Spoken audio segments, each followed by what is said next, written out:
এই নাও সবাই একটা করে ডিম রাখো। আর শুনো, তোমরা এই ডিম থেকে বাচ্চা ফুটাবে। কি? ডিম থেকে বাচ্চা ফুটাবো? ইয়ে! ডিমটা পেলে তাড়াতাড়ি ফুটবে। ভালো একটা আইডিয়া পেয়েছি। আরে ডিম, এখন তো এটা দিয়ে অমলেট বানাবো। এই তো চলে এসে। আরে আমার ডিমটা কই গেল? ওই মা, আজকে এই অমলেটটা মজা করে খাবো। আরে দাঁড়াও মা, তুমি এটা কি করতে যাচ্ছ? এই তো ডিমটা বাঁচিয়ে নিলাম। ওই দেখ, প্রিয়া স্কুলে ডিম নিয়ে এসেছে।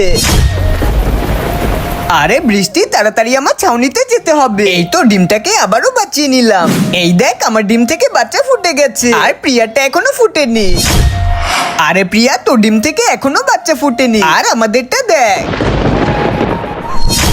মাকে ভালোবাসলে ভিডিওটাতে লাইক করে চ্যানেলটাকে সাবস্ক্রাইব করে দাও। আর কমেন্ট বক্সে আই লাভ ইউ মা লিখে যাও। বাচ্চারা, তোমাদের কি খবর? স্যার, আমাদের ডিম থেকে বাচ্চা ফুটে গেছে। ও আচ্ছা স্যার, আমরা পেরে গেছি। বলুন স্যার, আমরা জিতে গেছি তাই না? কিন্তু স্যার, আমার ডিম থেকে তো বাচ্চাই ফুটলো না।